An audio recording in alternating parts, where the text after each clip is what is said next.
안녕하세요. 저는 40대 초반 윤진영이라고 해요.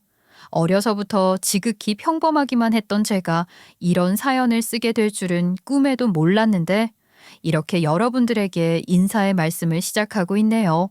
저는 평범한 환경에서 태어난 것에 만족하며 소소한 일상에 감사할 줄 아는 삶을 살고 싶었어요.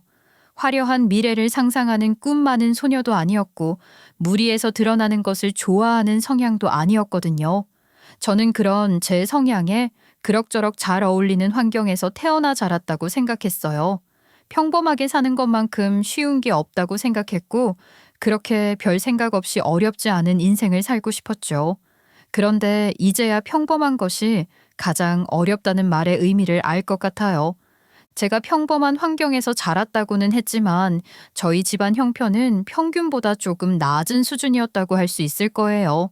늘 무언가 부족하다 여기며 살았던 것 같고 고등학생이 되고부터는 제가 직접 아르바이트를 해서 용돈을 벌었었습니다. 그리 넉넉하지 않은 형편에 삼남매 중 둘째였으니 부모님께 대학 등록금을 기대하기 어렵다는 것도 잘 알고 있었어요. 언니와 저보다는 막내 남동생에게 지원을 해주실 가능성이 높다는 것을 어렸을 때부터 어렴풋이 인지하고 있었던 것 같아요. 그러니 대학 졸업장을 따려면 공부를 열심히 해서 장학금을 받는 방법밖에 없다고 생각했어요. 이왕이면 졸업 후 취직이 보장되는 학과에 진학하고 싶었죠. 제가 대학에 입학할 당시는 IMF를 겪은 후 계속해서 경기가 침체되어 있던 시기였어요. 공무원 열풍이 한창이었던 시기 말이에요. 그래서 저는 사범대학에 들어가 교사가 되고 싶었어요. 어차피 임용고시를 쳐서 합격만 하면 되는 것이니 대학은 조금 낮춰 들어가도 된다고 생각했고 그 덕분에 4년 내내 장학금을 놓치지 않고 다닐 수 있었답니다. 1학년에 입학하자마자 임용고시만을 목표로 열심히 공부한 덕분에 졸업하던 해에 바로 합격해서 중학교 교사로 발령도 받았어요. 첫 발령지에서 만난 남편과 2년 연애 끝에 결혼도 했고 다시 2년 뒤 아들도 하나 낳았죠. 어떠세요? 여기까지만 들으시면 제가 바라던 평범하고 평온한 삶을 잘 살아온 것 같지 않으세요? 저는 그런 제 삶에 만족하고 감사하며 살았어요. 그렇게 쭉 살게 될 줄 알았는데 아들을 낳고 육아휴직 1년을 하는 동안 제 신상에 약간의 변화가 생겼어요. 친정언니가 자기는 결혼 같은 건 안 할 거라며 결혼 자금으로 식당을 오픈한 거예요. 근데 장사가 너무 잘 된 거 있죠? 진영아, 너 육아휴직 끝나면 바로 복직할 거야? 그럼 당연하지. 이제 몸도 웬만큼 돌아왔고 슬슬 근질근질해. 얼른 출근하고 싶어. 너는 학교 선생이 재밌어? 고리타분하고 지루하지 않아? 그럴 때도 있지만 내가 얼마나 되고 싶었던 건데 그래? 선생 되려고 대학 4년 내내 공부도 진짜 열심히 했다고. 방학도 있고 연금도 나오고 얼마나 좋아 언니. 너 그러지 말고 나랑 같이 장사나 하자. 잘 되면 좋겠다는 마음으로 시작하긴 했지만 사실 나도 이렇게까지 잘 될 줄은 몰랐지.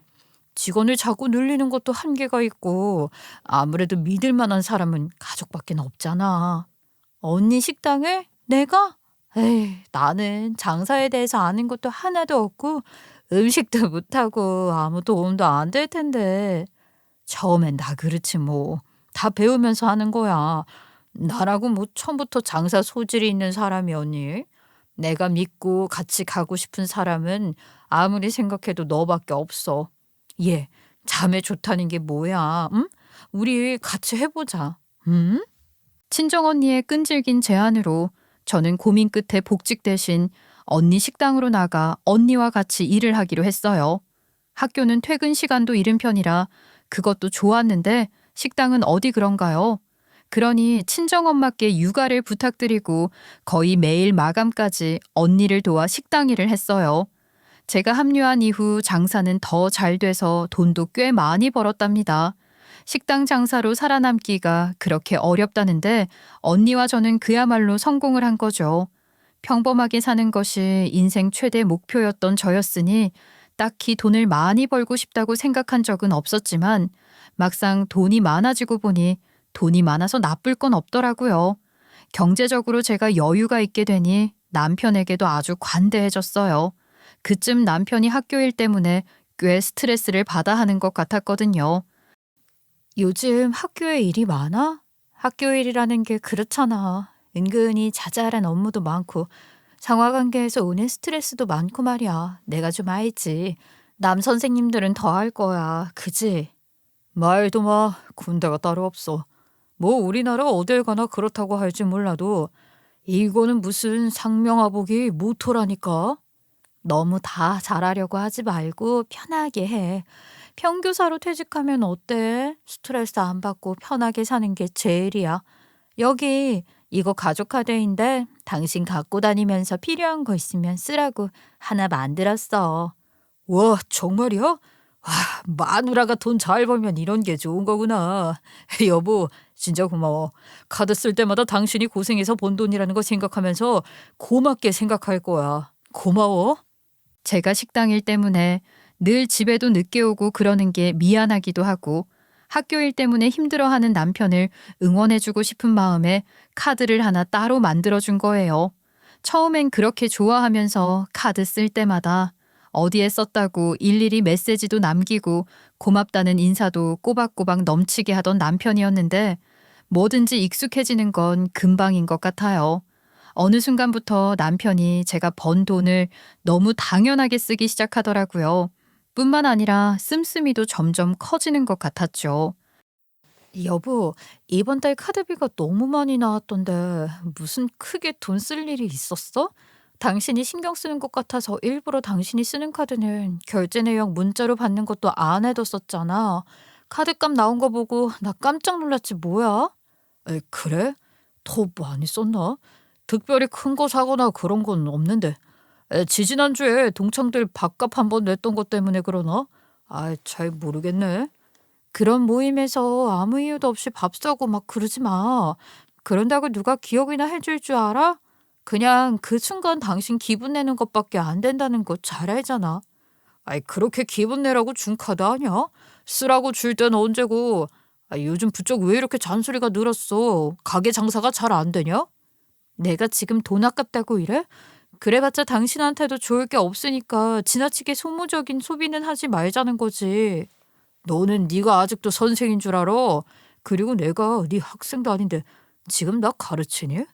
가게 장사 전 같지 않아서 히스테리 부리는 거면 이럴 시간에 일을 더 열심히 해. 내 일은 내가 잘 알아서 하니까 쓸데없는 걱정 말고 말이야.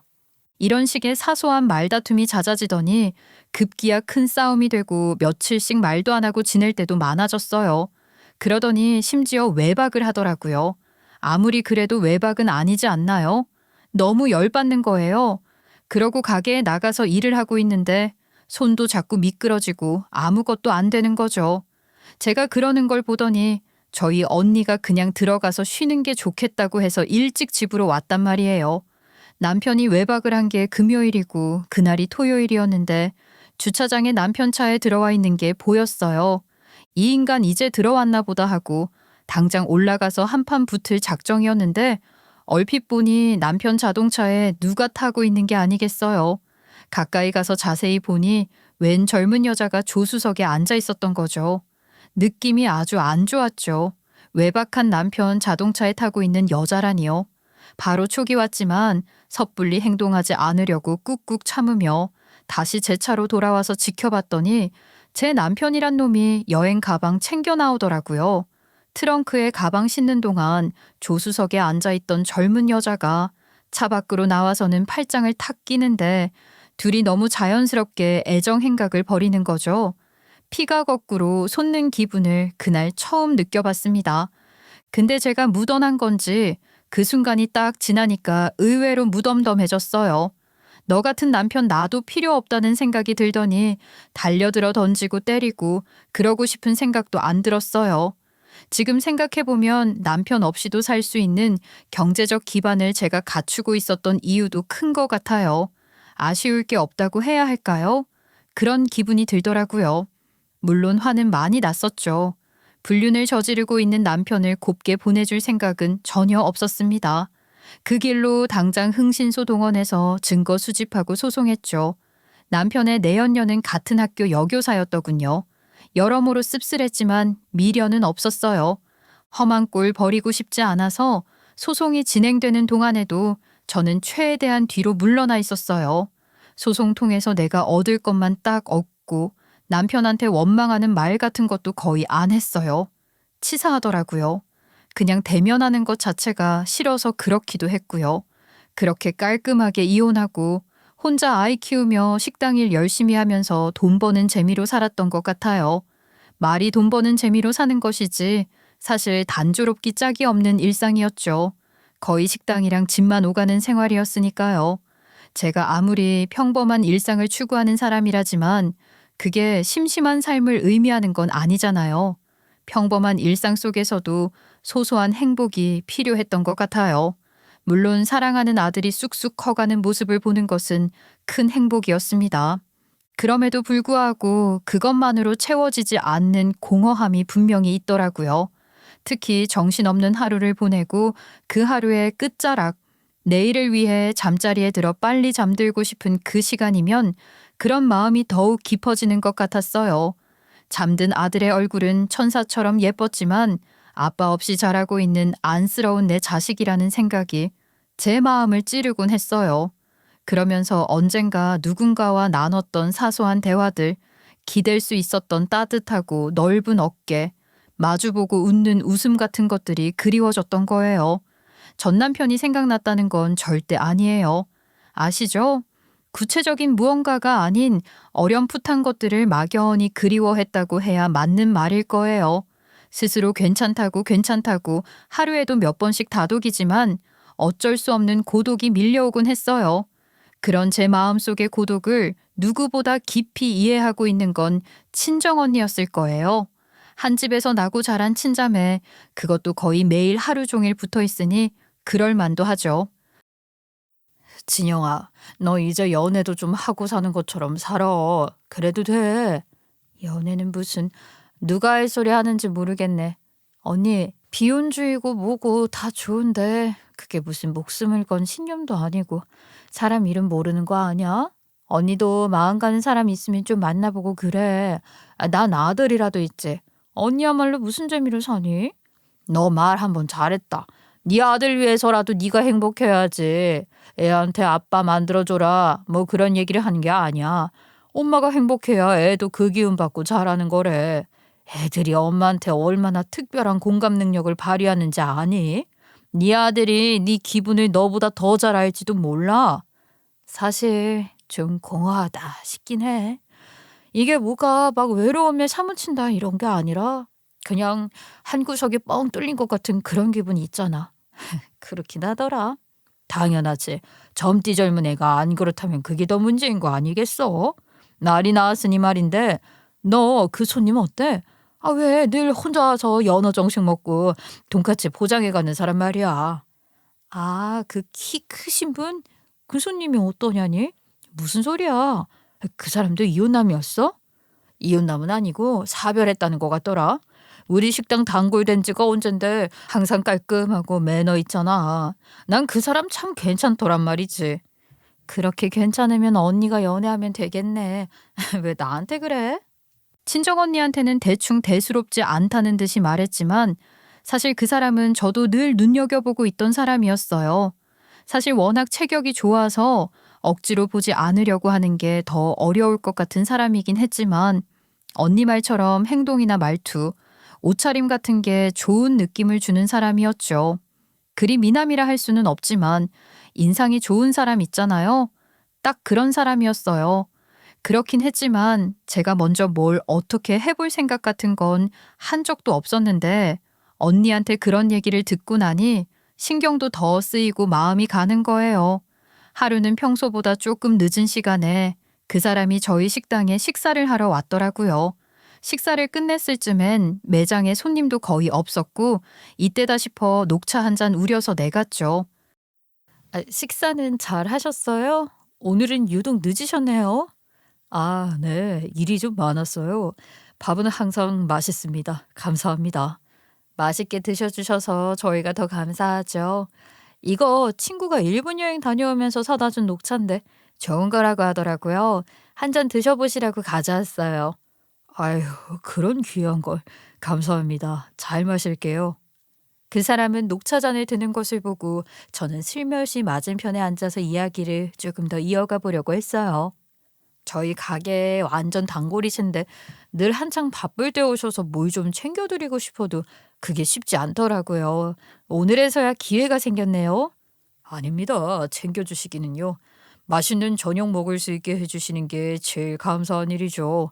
그래도 이렇게 귀한 차도 내어주시니 가끔은 늦게 늦게 먹으러 오기도 해야겠습니다. 네, 꼭이요. 오늘처럼 조용할 때라면 언제든지 차 한 잔은 대접해드리고 싶어요. 그렇게 말하면서 살짝 웃음을 지어 보였는데 제 인생을 통틀어 제일 큰 맘을 먹고 끼를 부린 순간이었어요. 제가 좀 무뚝뚝한 편이라 전 남편은 저한테 애교 없다는 소리도 자주 하곤 했거든요. 그런데 그 순간만큼은 뭐라도 해보고 싶었던 것 같아요. 제가 그렇게 웃어 보이자 그 남자도 웃음으로 답해줬는데 그 웃음 뒤로 어쩐지 오래된 그리움 같은 그림자가 드리워지는 것 같기도 했어요. 그런 모습들을 보며 그 사람이 따뜻한 사람일 것만 같다는 생각도 했던 것 같아요. 그날 이후 그 남자는 자기가 말한 것처럼 가끔 일부러 늦은 시간에 식당을 찾아왔고 그런 날은 어김없이 저와 마주 앉아 차 한 잔 마시면서 소소한 수다를 떨곤 했습니다. 과묵한 사람인 줄로만 알았더니 생각보다 말도 잘하고 재밌는 사람이더라고요. 알면 알수록 더 좋은 모습들이 많이 보였어요. 그렇게 가끔 가게에서 차를 마시기 시작한 지 석 달쯤 지났을 때 그 남자가 제게 식사 초대를 했고 그렇게 저희는 조심스럽게 가까운 사이가 되었습니다. 이런 만남이 진지한 관계로 발전한 계기는 그 사람에게 제 아들을 소개한 일이었다고 생각해요. 그 사람에게는 사별한 전부인과의 사이에서 아이가 없었는데 아이를 갖고 싶었다고 했어요. 그러면서 제 아들을 만나보고 싶다는 말도 그 사람이 먼저 해줬죠. 식당 같은 낯선 곳은 아이에게 더 부담스러울 수도 있다며 집 근처 공원을 산책하면서 자연스럽게 어울려 보는 게 어떻겠냐는 제안도 그 사람이 했고 말이에요. 제 아들을 만나기 전부터 이미 제 아들을 많이 배려하고 있는 모습에 제 가슴이 몽글몽글해지는 것 같기도 했어요. 한편으로는 많이 긴장되기도 했죠. 아들이 그 사람을 어떻게 받아들일지도 걱정이 됐고 그 사람도 막상 제 아들을 대면하면 어떨지 그건 장담할 수 없는 거잖아요. 아마도 그날 세 사람 중 제일 긴장한 사람은 저였을 거예요. 속이야 어땠는지 몰라도 아들은 오랜만에 나선 공원 나들이가 좋은지 연신 여기저기 뛰어다니느라 제법 쌀쌀한 바람이 부는 날씨에도 땀을 다 흘리더라고요. 정민아, 이리 와봐. 땀 좀 닦자. 요즘 같은 날씨에 이러고 있으면 감기 걸려. 어머, 손수건을 다 갖고 다니세요? 아이랑 공원 나들이니까 혹시라도 쓰일 때가 있을까 해서 일부러 챙겨왔어요. 세상에, 섬세하셔라. 전 생각도 못했는데 감사해요. 엄마, 나 배고파. 뭐 먹을 거 없어? 배고파? 벌써? 아이고, 공원 산책 조금만 더 하고 맛있는 거 먹으러 가자, 응? 그러면 두유라도 마실래? 다른 거 더 많이 먹으면 밥맛 없으니까 이 정도가 딱 좋을 것 같은데. 두유 좋아해? 아, 네, 좋아해요. 어? 이거 내가 좋아하는 건데? 아, 감사합니다. 자상하고 세심한 그 남자 앞에서 솔직히 조금 부끄러워질 정도였어요. 친정엄마한테 육아를 다 맡겨놓다시피 했으니 제가 서툰 게 많거든요. 아무리 애가 코 흘리게 시절 벗어났다고 해도 애 데리고 공원에 가면서 손수건이나 간단한 간식 같은 것도 챙기지 않은 거죠. 이런저런 생각에 머리가 복잡해져서 긴장만 했지. 정작 필요한 것들을 놓치고 있었는데 그걸 그 남자가 알아서 다 해주고 있었던 거잖아요. 그래서 좀 부끄럽기도 했지만 너무나 감동적이었어요. 이런 남자라면 저는 물론이고 제 아들도 진심으로 아껴줄 거라는 믿음도 생겼던 것 같아요. 그렇게 아들을 소개한 이후로 저희는 훨씬 더 빠른 속도로 가까워졌습니다. 셋이 함께 어울리는 일도 자주 있었어요. 한 번은 가게 쉬는 날 아들 데리고 가까운 계곡으로 놀러 간 적이 있었는데 갑자기 깊어지는 곳이 있었던지 아들이 발이 안 닿아 허우적거리고 있었어요. 수영도 못하는 저는 너무 놀라서 어떻게 해야 할지를 몰라 소리만 지르고 있었는데 그 남자는 한치의 망설임도 없이 뛰어들어 아들을 구해준 거죠. 저는 수영을 못해 선뜻 뛰어들 수 없었지만 아무리 수영을 잘하는 사람이라고 해도 그건 쉽지 않은 행동이잖아요. 그때 이 사람은 평생 믿어도 좋을 사람이라고, 절대 놓치면 안 되는 사람이라고 확신했습니다. 놀란 아들을 데리고 집으로 돌아왔는데 오는 길에 애가 잠이 들어 그 사람이 업고 집까지 같이 올라와 줬어요.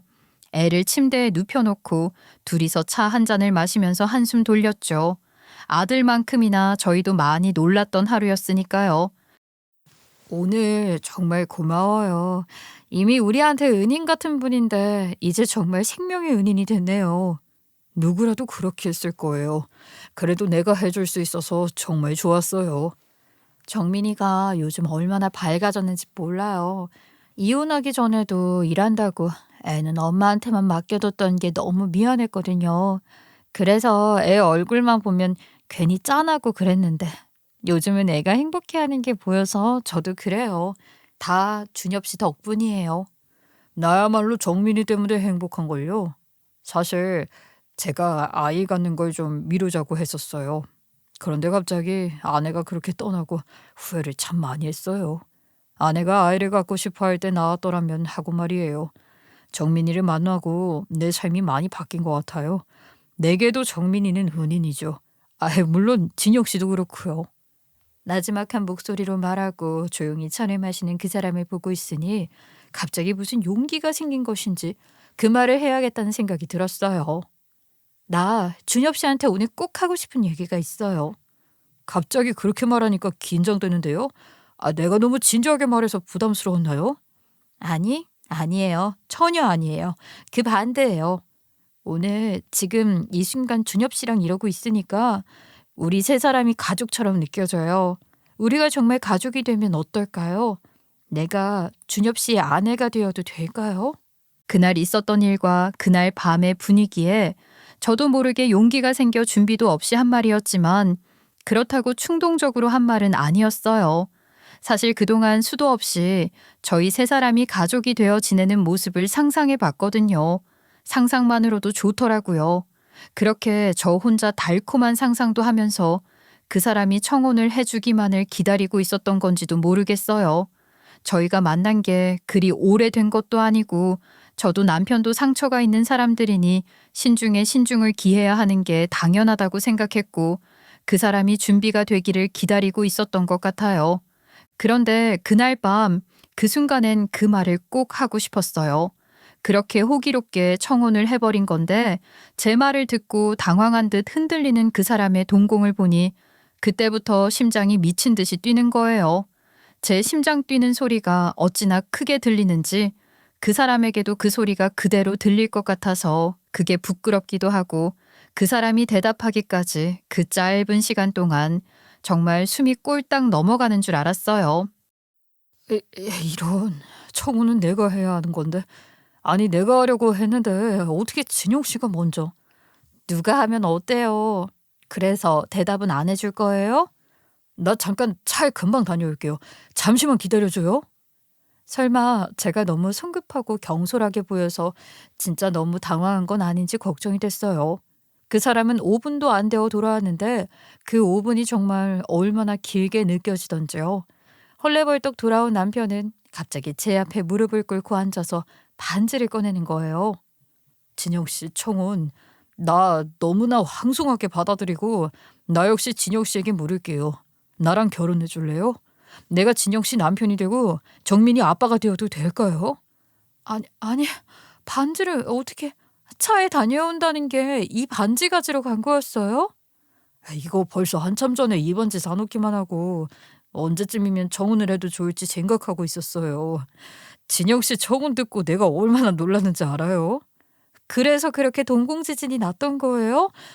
그것도 모르고 괜히 걱정했잖아요. 이럴 줄 알았으면 내가 더 일찍 청혼해버릴 걸 그랬네요. 좋아요. 너무 좋아요. 우리 결혼해요. 그렇게 저희는 결혼을 약속하고 본격적인 결혼식 준비를 시작했답니다. 그러니 지금부터는 그 남자를 남편이라고 부를게요. 저도 남편도 상처가 있는 사람들이지만 결혼을 약속하고 결혼식을 준비하는 동안 너무나 설렜어요. 이미 한번 다 해본 것들인데도 모든 게 처음인 듯 새로웠고 행복했죠. 신혼집을 꾸미고 결혼식을 준비하는 과정에서 다툼은커녕 서로에 대한 마음을 더 확신하게 됐던 것 같아요. 둘 다 재혼이니 결혼식을 생략하고 가족들과 가까운 지인들만 초대해서 식사나 하고 말까 그런 생각도 많이 했는데 남편이 그러지 말고 제대로 결혼식을 하자고 하더라고요. 우리에게 의미 있는 날인데 다른 사람들 눈치 보지 말고 충분히 즐기자고 말이에요. 두 번째 결혼이라는 게 무슨 문제냐고. 우리 둘이 하는 결혼은 처음이고 우리에게는 너무나 소중한 다시 없을 단 하루뿐인 날인데 재혼이라는 이유로 위축될 필요는 없다면서 저한테 예쁜 웨딩드레스도 입고 한껏 꾸미라고 해줬어요. 이제 나이도 40이 넘고 식당에서 일만 하느라 자기 관리 이런 거랑은 거리가 멀게 살아오느라 살도 찌고 아줌마 다 됐는데 그래서 웨딩드레스고 뭐고 그런 거 굳이 하고 싶다는 생각도 안 했거든요. 그런데 남편이 그렇게 말해주니까 너무 좋은 거예요. 겉으로 말은 그렇게 했어도 속마음은 남들 하는 거 다 해보고 싶었던 것 같았어요. 저도 몰랐던 제 속마음까지 다 알아주는 제 남편 정말 괜찮지 않나요? 어쩜 이렇게 생각이 깊을 수 있는지 남편을 보면서 많이 배우고 있답니다. 그렇게 할 거 다 하는 결혼식을 하기로 한 대신 진심으로 축하해 줄 아주 가까운 사람들만 초대해서 작은 결혼식을 하기로 했습니다. 남편도 저도 가족이 많은 것도 아니고 그리 외향적인 성향이 아니라 지인들이 많지도 않았으니 어차피 하객 수가 많지는 않았을 거예요. 저는 선생을 그만두고 나서도 얼마간은 학교 인맥을 유지하기도 했는데 이혼한 전 남편도 학교에 있던 사람이라 이혼한 후로는 학교 인맥은 거의 정리를 한 거나 마찬가지고 일하느라 바빠서 대학 동기 모임 같은 데도 거의 안 나갔으니 가까운 사람이 별로 없어요. 남편도 사별 후 힘든 시간을 보내면서 진짜 자기 사람과 그렇지 않은 사람들을 가릴 수 있게 됐다고 하더라고요. 그러니 둘 다 가까운 사람들이 많지는 않지만 가족만큼 가까운 사람들인 거예요. 양보단 질이라고나 할까요? 그렇게 소중한 분들을 모셔놓고 작지만 의미 있는 결혼식을 치르고 싶어서 준비를 많이 했어요. 그런 과정도 모두 추억이잖아요. 청첩장부터 저희가 일일이 손편지를 써서 만들었고 예식 순서도 일반적인 예식과 다르게 저희 둘이 머리 맞대고 고심해서 준비했답니다. 저희 결혼식에 오셨던 분들께서도 모두 너무 감동적이고 황홀한 결혼식이었다고 해주셔서 뿌듯했어요. 저희가 남편 일 때문에 결혼식 끝나고 바로 신혼여행을 가지 않고 일주일 후에 갔거든요. 그래서 그 일주일 동안 지인들이 SNS에 올려준 저희 결혼식 후기를 하나하나 다 봤는데 그게 저희들에게는 또 감동이었던 것 같아요. 결혼식 끝나자마자 정신없이 신혼여행 가는 게 아닌 것도 좋았어요. 결혼식 끝난 후 결혼식의 감동을 몇 배나 크게 느끼며 신혼여행을 기다리는 일주일도 너무나 행복했어요. 드디어 신혼여행을 떠나는 날, 신혼여행지는 제가 너무너무 가고 싶었던 몰디브로 정했어요. 근사한 리조트가 너무 많아서 결정장애인 저는 행복한 고민을 하고 또 해서 진짜 꿈에 그리던 제 로망을 그대로 실현시켜줄 리조트를 골라 큰맘 먹고 예약했거든요. 내가 정말 일생에 한 번이라는 생각으로 간 크게 지르긴 질렀는데 비싸도 너무 비싸. 아무리 그래도 하룻밤 자는데 무슨 그렇지 않아요? 더 비싼 리조트도 있었는데 그래도 나름대로 적정선에서 잘 골랐어요. 아유, 이러려고 돈 버는 거지 뭐. 내가 더 열심히 일해서 매년 더 좋은 데로 여행도 가면서 재미나게 살아요. 하긴 또 이러려고 돈 버는 거지, 그죠? 사실 마지막에 막상 결제하려고 하니까 손이 다 떨리더라고요. 내가 하도 그러니까 우리 언니도 똑같이 말했어요. 그동안 벌어놓은 돈 다 뭐 할 거냐고. 쓸 땐 기분 좋게 쓰는 거라고 말이에요. 그래요, 맞아요. 그러니까 가서 즐기고 올 생각만 해요. 그리고 이번에 정민이 못 데려가는 거 너무 마음에 걸리니까 다음엔 꼭 정민이도 데려가면 좋겠어요. 그래도 신혼여행인데 정민이 데려가는 건 절대 안 된다고 엄마랑 언니랑 쌍수 들고 반대하는데 어쩔 수 없었잖아요. 언제 기회가 되면 나랑 정민이랑 둘이 남자들만의 여행을 다녀와도 좋을 것 같아요. 아유, 그럼 나야 좋죠. 나 자유부인 만들어주는 거예요? 아이, 뭐야. 아직 신혼여행도 안 다녀왔는데 벌써 자유부인 되고 싶어요? 손 떨리게 비싼 돈 주고 예약해놓은 리조트, 떼어놓고 가야 하는 어린 아들. 그런 것들은 다 잊고 꿈같은 일주일을 보내고 올 작정으로 공항에 도착했어요. 결혼식 날 잡고 다이어트도 독하게 해서 한국에서는 입지도 못할 과감한 옷도 사고 제대로 즐길 작정이라 캐리어 빵빵하게 채워서 갔거든요. 설레는 마음으로 체크인까지 해놓고 화장실에 갔는데 엄마한테 전화가 온 거예요. 집에서 나온 지 얼마나 지났다고 전화하실 일이 없을 텐데 싶어서 좀 의아하기도 했고 그래서 더 무슨 일이 있나 싶은 생각에 얼른 받았죠. 엄마, 무슨 일이에요? 나 뭐 두고 왔어요? 진영이 너 아직 비행기 타러 안 들어갔지? 일단 너 아무것도 묻지 말고 김서방 몰래 혼자 공항에서 당장 나와. 엄마, 그게 무슨 소리예요? 체크인 다 하고 짐도 붙였는데 갑자기 나오라니요? 아유, 글쎄 묻지 말고 빨리 오란 말이야. 너 옆에 김서방 있는 거 아니야? 아니, 나 지금 화장실이에요. 근데 엄마, 지금 어떻게 나가요? 신혼여행 다녀오자마자 엄마한테 갈 거잖아요. 아이, 그때 얘기해요. 그럴 거였으면 내가 이렇게 다급하게 전화를 했겠니? 이럴 만한 이유가 있으니까 비행기 탄 거 아니면 너 당장 와. 저희 집이 공항이랑 엄청 가까운 거리이긴 하거든요. 아무리 그래도 그렇지 밑도 끝도 없이 그러시니까 황당했죠. 대체 무슨 일인지 영문도 모르고 엄마 말대로 하는 게 쉽지가 않았어요. 제가 자꾸 못 간다는 소리만 하니까 급기야 엄마가 소리를 치시더라고요. 전화를 거셨을 때 처음부터 상기된 목소리이시긴 했지만 엄마답지 않게 화를 내며 소리까지 지르시니 무슨 일이 생겨도 단단히 생겼다 싶어서 알겠다고 했어요. 그러지 않을 수가 없는 상황이었던 거예요. 남편에게 돌아가서는 화장실에 여권을 흘린 것 같다고 말하고는 그 길로 공항을 빠져나왔습니다. 택시를 타고 가면서 남편에게 다시 전화를 해 여권은 찾았는데 정말 중요한 걸 집에 두고 온 게 생각나서 택시 타고 가는 길이니까 금방 다녀오겠다고 했어요. 저희가 공항에 일찍 도착해서 체크인 카운터가 열리자마자 체크인을 한 거였으니 시간 여유가 있긴 했거든요. 또 집이 가까우니 불가능한 일은 아니었고 그때까지만 해도 일단 집에 가서 엄마 얘기를 들어보고 얼른 해결을 한 다음에 공항으로 돌아갈 생각이었죠. 제가 집에 들어서자마자 엄마는 제 앞에 누런 서류 봉투를 던져놓으시며 무서운 표정을 지으시더군요. 어려서부터 지금까지 한 번도 본 적 없는 얼굴이셨거든요. 저희 엄마로 말씀드릴 것 같으면 목소리도 나긋나긋하시고 평소에도 화를 거의 안 내시는 분이세요. 넉넉하지 않은 형편에 해준 것 없는 부모라며 늘 미안하다는 말씀만 하셨던 분이시라고요. 저 대신 제 아들을 다 키워주시고 살림도 봐주시면서도 뭐가 그렇게 미안한지 항상 미안하다고 하시며 저를 응원하고 지지해 주셨던 분이 저희 엄마셨는데 그런 엄마가 그렇게 화를 내시는 거면 보통 일이 아닌 거죠. 엄마, 무슨 일이에요? 엄마가 이렇게 화내시는 거 나 처음 봐요. 뭐 때문에 그러는지 말씀을 해주세요. 이게 뭐예요? 이 안에 뭐가 들어있길래 이러세요? 뭐가 들어있냐고? 그래, 네가 직접 꺼내서 네 눈으로 확인해봐라. 아이, 세상에 기가 막혀서. 내가 이걸 받아들고 까무러칠 뻔했어. 누가 볼까 겁난다. 너 김서방 말고 다른 남자가 있는 거냐? 그래 놓고 그런 결혼식을 하고 신혼여행 간다고 좋다고 공항에 가 있어? 아, 네? 엄마, 지금 무슨 말도 안 되는 소리를 하세요. 다른 남자라니. 나한테 그런 게 어딨어요. 내가 그러래야? 그래, 그 말도 안 되는 일이 일어났으니 내가 너를 불러들인 거 아니냐고.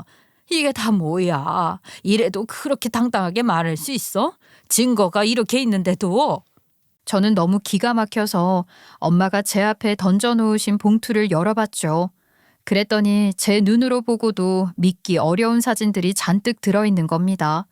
누군지도 모르는 생전 처음 보는 남자와 제가 연인이 아니면 할 수 없는 행동을 하고 있는 아주 노골적인 사진이었어요. 수십 장이나 되는 그 사진들은 눈 뜨고 보기 힘들 정도로 수위가 높은 사진들이었고 저는 몇 장 들춰보지도 않고 손에서 떨어뜨리고 말았어요. 무슨 뜨거운 물건을 잡은 것처럼 뜨거워 소리가 나올 정도로 얼른 손을 떼버린 거예요. 아니 엄마, 대체 이런 사진들이 어디서 난 거예요? 어떤 미친놈이 이런 짓을 한 거냐고요. 너희들 신혼여행 간 사이에 니들 신혼집 정리라도 좀 해주려고 갔다가 우편함에서 발견했다. 내가 먼저 발견했으니 망정이지 정민이가 봤다고 생각해봐라. 아이고 세상에, 이게 대체 무슨 일인지 어디 말을 해봐. 너 이거 정말 너 아니냐? 진영이 너 엄마한테 거짓말하면 안 된다. 맹세코 아니야 나. 엄마 딸을 그렇게 몰라요? 내가 정말 이런 짓을 저질렀다고 생각한다는 거예요? 이 남자가 누군지도 몰라. 나는 처음 보는 남자라고요. 아니 그럼 이 사진들은 뭐야? 이렇게 버젓이 네가 찍힌 사진이 수십 장이나 있는데 이거 어떻게 설명할 거냐고. 보나마나 합성한 거겠지. 도대체 이런 황당한 짓을 왜 하는 거야? 나 참 어이가 없네. 조작을 했다고? 그런 건 티가 나는 거 아니야. 이거는 누가 봐도 너잖아. 엄마도 참 요즘 기술이 얼마나 좋은데요. 프로그램만 잘 쓰면 전문가가 아니어도 웬만한 사진은 만들어낼 수 있다고요. 합성 기술이 얼마나 좋은지 그런 게 문제가 아니라 대체 누가 그런 짓을 한 것인지 아무리 생각해도 그럴 만한 사람이 없는 거예요. 제가 누구한테 그런 원한을 살 만한 일을 한 적이 없으니까요. 누군지는 몰라도 저한테 나쁜 감정을 가진 그 누군가가 제가 신혼여행에서 돌아오자마자 그 사진을 발견하도록 우편함에 넣어놓은 것 같은데 누가 그런 것인지 짐작도 안 된다는 게 너무 답답했죠. 그 와중에 남편에게서는 계속해서 전화가 오고 있었어요. 그제야 시계를 보니 저희가 타야 할 비행기는 이미 이륙했을 시간이더라고요. 그 사진들을 보고 저도 충격을 받아서 남편에게 연락을 해야 한다는 것도 있고 시간이 그렇게 됐다는 것도 모르고 있었죠. 우선은 남편이 너무 놀랐을 테니 전화를 받아서 설명을 하려고 했어요. 그런데 엄마가 저를 막으시는 거예요. 김서방이 전화하는 거지. 네가 결백하다고 해도 김서방한테는 절대 비밀로 해. 아무리 사실이 아니라고 해도 이런 일 알아서 좋을 거 없다. 내가 떳떳한데 왜 숨겨요? 숨기는 게 더 이상하지. 글쎄 그래도 그런 게 아니야. 전화기이네. 그러시면서 제가 어쩔 새도 없이 제 전화기를 가져가시더니 엄마가 전화를 받으시는 거예요. 또 김서방인가? 진작 전화를 한다는 게 정신이 없어가지고. 장모님, 진영 씨는요? 무슨 일이 생긴 겁니까? 아니. 너무 걱정 말게.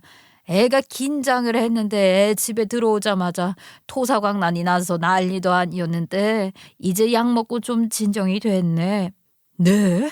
괜찮은 거예요? 병원에 안 가도 되는 거예요? 연락이 안 돼서 경찰에 신고하기 직전이었어요. 제가 얼른 갈게요. 그래, 천천히 오게. 엄마가 대충 그렇게 둘러대시긴 하셨지만 전 남편에게 그런 일을 숨길 수 없다고 생각했어요. 무엇보다 저 스스로 떳떳했기에 남편에게 사실대로 말하고 일을 함께 해결해야 된다고 생각했거든요. 저는 남편이 오자마자 있었던 일을 다 이야기하고 어떻게 하면 좋을지 상의했어요. 엄마는 끝까지 말리셨지만 결과적으로 제 판단이 옳았죠. 남편은 아주 침착하게 상황을 판단하고 신혼집 CCTV부터 확인해야겠다고 하더라고요. 제가 저지른 짓이 아니라는 것은 누구보다 제가 제일 잘 알기에 너무나 당당했지만 아무래도 감정적으로 많이 흔들릴 수밖에 없잖아요. 그러다 보니 이성적으로 판단하기가 어려웠던 저에 비해 남편은 아주 이성적으로 일 처리를 해줬어요. 누가 그런 짓을 저질렀는지를 알아야 하니 우편함에 사진을 넣는 사람부터 찾아보자고 하더라고요. 수상한 움직임을 보이는 사람을 발견하고 그 사람이 우편함에 서류 봉투를 넣는 것까지 확인하는 건 그리 어렵지 않았어요. 야구 모자를 푹 눌러쓰고 마스크까지 쓰고 있으니 처음엔 남자인지 여자인지도 잘 모르겠던데 CCTV를 반복해서 돌려보다 보니 어쩐지 어딘가 낯이 익은 느낌이 드는 거예요. 그게 누구였는지 짐작이 가시나요? 그 사람은 다름 아닌 전 남편의 상간녀였던 겁니다. 잊고 지낸 지가 벌써 몇 년인데 너무 황당해서 말이 안 나왔어요. 그리고 내 남편이랑 바람났던 상간녀 주제에 저한테 이런 해코지를 한다는 게 이해가 되시나요? 게다가 시간도 이렇게 흐른 뒤에 대체 이게 무슨 어이없는 일인지 모르겠더라고요. 긴가민가 했지만 여러 번 돌려볼수록 전 남편 상간녀임을 확신할 수 있었어요. 그렇긴 한데 제 심증만으로 뭘 어쩔 수는 없어서 우선 경찰에 신고를 했습니다. 남편 친한 친구 중에 경찰이 있어서 도움을 많이 받았어요. 그 여자도 허술한 게 그런 짓을 저지르러 오면서 자기 차를 끌고 온 거예요. 아파트 CCTV에서 그 여자가 타고 온 차를 확인하고 차량 조회만 했는데 바로 나오던걸요. 전 남편과 이혼 당시 전 남편과 같은 학교에 재직했던 여교사라는 것 외에 저는 그 여자에 대해 더 알려고 하지도 않았어요. 그걸 알아봐야 저한테 좋을 것도 없고 알고 싶지 않았죠. 이혼 소송이 진행되면서 어떻게든 소문이 났을 테니 저를 도와주겠답시고 연락을 해서 그 여자에 대해 알려주려는 사람들도 있었지만 전 정말 듣고 싶지 않았거든요. 그런 이야기를 들어봐야 기분만 더 더러워지는 거 아니겠어요? 이혼 소송하면서 상간녀 소송을 같이 진행하긴 했었지만 위자료 받은 이후로는 그 여자가 어떻게 지내는지 알려고 한 적도 없었죠. 그런데 그 여자가 갑자기 제 인생에 끼어들어 회방을 놓으려 한 겁니다. 그제야 수소문을 해보니 그 여자는 당시 상간녀 소송까지 당하는 과정에서 소문도 날대로 나고 그러면서 그때 학교를 그만뒀다고 하더라고요. 당연한 거죠. 제가 교육청이나 해당 학교에 투서 같은 걸 넣거나 그런 짓까지는 안 했으니 학교에서 문제 삼아 징계를 하진 않았을 거예요. 그렇다 하더라도 웬만한 철면 피해 강심장이 아니고서는 계속해서 학교에 다니긴 힘들었을 겁니다. 그리고 누군가 문제 삼는 건 시간 문제일 수도 있었을 테고요. 그러니 자진해서 학교를 떠나는 게 맞는 거죠. 심지어 결혼을 앞둔 남자친구까지 있는 상태에서 제 전 남편과 불륜을 저지른 거였다는 거예요. 그 일로 파혼까지 당하고 이후 입시학원 강사를 하고 있더라고요. 저는 남편과 함께 전 남편 상간녀를 찾아갔습니다. 내가 그때 상간녀 소송으로 끝나준 게 너무 싱거웠지 너? 아주 인생 끝장나게 해줬어야 하는 건데 말이야. 네가 뭘 잘한 게 있다고 나한테 이런 짓을 벌이지? 저는 상간녀를 매섭게 노려보며 그 여자가 합성한 사진들을 그 여자 얼굴에 뿌렸어요. 지가 저지른 짓을 제가 다 알고 왔다는 걸 밝히면 꼬랑지를 내릴 줄 알았는데 어이없게도 저보다 더 큰 소리로 악을 쓰면서 고함을 지르는 거예요. 정말 기가 막히는 건 그 눈이 엄청난 분노로 이글거리고 있었고 온몸을 바르르 떨면서 흥분하는데 진짜 누가 보면 제가 그 여자한테 죽을 죄를 진 사람인 줄 알겠더라고요. 이게 다 너 때문이야. 너 때문에 내 인생이 다 망가졌다고. 내 인생 이렇게 망쳐놓고 네가 잘 살 수 있을 것 같아? 뭐? 재혼을 해? 모르면 몰랐지 내가 너 행복한 꼴을 그냥 두고 볼 것 같아? 부들부들 떨면서 이를 바득바득 하는 상간녀를 보니 제정신이 아닌 것 같았어요. 그런 모습을 보니 오히려 전 차분해지는 거예요. 한숨을 가다듬고 천천히 말했죠. 내가 네 인생을 망쳤다고 했니? 내가? 네가 저지른 행동의 결과란 걸 몰라서 그래. 네가 내 전 남편과 그런 짓을 저질러서 나는 가정을 잃었어. 내 아이는 아빠를 잃었고. 그런데도 내가 네 인생을 망친 거니? 그게 뭐 그래서 네 인생이 망가졌어? 시궁창에 처박힌 건 나야. 넌 재혼까지 했잖아. 난 모든 걸 잃었다고. 내 전 남편이랑 노란할 때 이런 일이 생긴 줄 몰랐니? 그래서 그 대가로 위자료도 줬잖아. 그걸로 내 죗값은 치른 거야. 근데 그걸로 끝나지 않았지? 나는 모든 걸 잃고 이 꼴이 됐어. 이젠 너 차례야. 나만 이렇게 당할 수 없지. 남편까지 대동하고 오면 내가 당황할 줄 알았니? 이것 보세요. 이 여자가 어떤 여잔지 아시나요? 상간녀는 제가 남편과 함께 찾아간 것 때문에 더 흥분해서 분한 감정을 감추지 못하는 것 같았죠. 남편이 나서서 상간녀에게 무슨 말을 하려는 걸 제가 막아섰어요. 그리고 상간녀에게 한 발짝 더 다가가 그 여자 눈을 똑바로 쳐다보며 말했습니다. 잘 들어. 네가 먼저 내 가정을 깨트린 거야. 나는 단지 내 권리를 찾으려고 했을 뿐이라고. 그런데 네가 나를 탓한다고? 네 인생이 망가지고 내가 행복하게 지내는 게 네가 이딴 유치한 복수극을 벌이려 한 이유니? 그때나 지금이나 넌 정말 어리석구나. 뭐? 네가 뭔데 나한테 어리석다는 소리를 해? 내가 우습게 보이지. 나, 나 우습게 보지 마. 내가 너 가만 안 둬? 내가 겪은 고통 몇 배로 갚아줄 거라고. 아이고, 여기서 무슨 짓을 더 하겠다고. 그래, 할 수 있으면 해봐. 나는 네가 저지른 짓에 대해서 철저히 응징해 줄게. 법대로 말이야. 더 큰 벌을 받고 싶으면 하고 싶은 대로 해봐. 네가 할 수 있는 게 뭐가 있는지 모르겠지만 마음대로 해보라고 어디. 나 하나도 겁 안 나. 상간녀가 아무리 흥분해서 저를 도발하려고 해도 저한테는 타격이 전혀 없었어요. 그 여자는 이미 평정심을 잃고 정상이 아닌 것 같았거든요. 논리적으로도 도덕적으로도 말이 안 되는 소리만 하는데 나중에는 안타깝다는 생각까지 드는 거예요. 그 여자는 제가 결혼식을 한 날 같은 식장에 다른 예식에 왔다가 우연히 제 사진을 보고 제가 재혼하는 걸 알게 됐던 모양이었어요. 저 때문에 자기 인생이 한순간에 망가졌다고 생각했으니 제가 행복한 걸 보고 참을 수 없는 복수심에 휩싸였던 거죠. 아무리 그래도 이렇게 무모한 짓을 이토록 허술하게 저지르다니요? 어떻게든 제게 타격을 입히고 흠집을 내고 싶었다는데 어이없는 거죠. 남편이 전적으로 저를 믿어줬기 때문에 그 일을 단순한 해프닝으로 넘길 수 있었을지도 모르지만 저는 그러고 싶지 않았어요. 그 여자가 저지른 일에 대해 책임을 지게 해야 한다고 생각했거든요. 저는 바로 변호사 상담을 받으며 가능한 모든 죄목을 붙여달라고 했습니다. 명예훼손 같은 걸로 고소할 수 있다는 건 알았는데 생각보다 여러 가지 죄에 해당하더라고요. 우선 명예훼손, 그 중에서도 허위 사실을 적시한 것이니 명예훼손 중에서도 더 큰 죄에 해당하는 거라고 하고요. 모욕죄에도 해당되고 또 협박죄와 정보통신망법 위반까지 범위를 넓힐 수 있다고 했어요. 그리고 초상권 및 사생활 침해로 민사소송을 해 손해배상 청구도 할 수 있다는 걸 알게 됐죠. 전 당연히 할 수 있는 건 다 진행해달라고 했어요. 형사 책임은 물론이고 신혼여행 못 가서 발생한 경제적 손실과 정신적 피해 보상금까지 다 받아내야 하지 않겠어요. 소장들이 날아가니 전 남편 상간녀는 그제야 정신이 번쩍 들었는지 제 식당으로 저를 찾아와 선처를 부탁한다며 빌더라고요. 정말 죄송합니다. 제가 순간적으로 눈이 돌아서 판단력을 잃고 말았어요. 다 제 잘못인데 제정신이 아니었습니다. 한 번만 용서해 주세요. 예? 여기서 더 나락으로 떨어질 수는 없어요.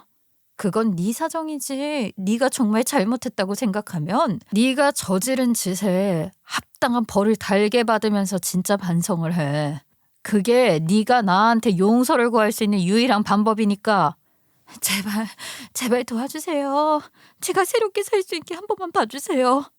네 인생 새롭게 사는 걸 왜 나더러 도와달라는 거니? 바닥을 치고 올라오는 것도 너 스스로 할 일이야. 남 탓도 하지 말고 도움도 바라지 마. 넌 피해자가 아니야. 알겠니? 현재 형사소송과 민사소송이 함께 진행되고 있는 상황이에요. 변호사 말도 그렇고 소송이 진행되는 분위기도 실형까진 아니어도 처벌을 받게 될 것은 확실한 것 같아요. 보통 민사소송이 형사소송보다 더 오래 걸리잖아요. 근데 제 경우처럼 형사소송과 함께 진행될 경우 형사소송 결과가 민사소송에도 영향을 미쳐서 조금 더 빨리 마무리가 될 수도 있다고 하네요. 아무리 제가 유리한 상황이고 상대를 벌하기 위한 과정이라고 해도 소송이라는 건 어려운 것 같아요. 제 인생에 이 지긋지긋한 소송이란 걸 또 하게 될 줄은 몰랐는데 말이에요. 하여간 얼른 형사소송 결과가 나오고 민사소송까지 일사천리로 마무리해버리고 싶은 마음뿐입니다. 정신적 피해 보상도 보상이지만 날려버린 신혼여행 비용도 만만찮으니 보상금도 꽤 많이 받을 수 있을 거라고 해요. 이럴 줄 알았으면 어마무시하게 비싼 리조트를 질러버릴 걸 그랬다며 농담도 하면서 저는 일상으로 돌아와 잘 지내고 있어요. 신혼여행이요? 물론 가야죠. 아직 보상금은 못 받았지만 소송 끝날 때까지 기다릴 수도 없고 남편이 휴가 일정을 조정해 다음 주에 다시 떠나기로 했답니다. 우여곡절 끝에 떠나는 신혼여행이네요. 상간녀는 학원에서도 잘렸다고 해요. 제가 학원에 찾아갔던 날 제정신 아닌 상태로 악을 쓰면서 자기가 저지른 짓을 자기 입으로 소문을 낸 거나 다름없으니 학부형들 항의가 대단했다고 하더라고요. 어디 지방의 작은 도시에 내려가서 지낸다며 온갖 불쌍한 척을 하던데 그런다고 제 마음이 약해질 리는 없죠. 제 잘못도 아닌 일로 이런 황당한 보복을 당할 수도 있다는 것이 충격적이긴 했지만 결혼하자마자 이런 일을 당하며 남편과 더 끈끈하고 돈독해지는 계기가 됐다고 생각하려고요. 실제로 남편은 내내 제 곁에서 든든하게 의지가 되어줬으니까요. 이렇게 요란하게 시작되는 신혼, 얼마나 행복하려고 이러는지 모르겠어요. 누구보다 행복하게 잘 살 거예요. 저 그렇게 살 수 있겠죠. 누구보다 열심히 진실하게 살았으니 행복할 자격도 있다고 생각합니다. 여러 사람에게 응원받고 싶은 마음에 이렇게 제 이야기를 꺼내놓게 됐어요. 내향적인 제가 큰맘 먹고 한 일인데 여러분 응원 한마디면 그걸로 충분한 보상이 될 것 같아요. 응원 부탁드려요. 저도 여러분들 모두 행복하시길 바랄게요. 긴 이야기 끝까지 들어주셔서 너무 감사드려요.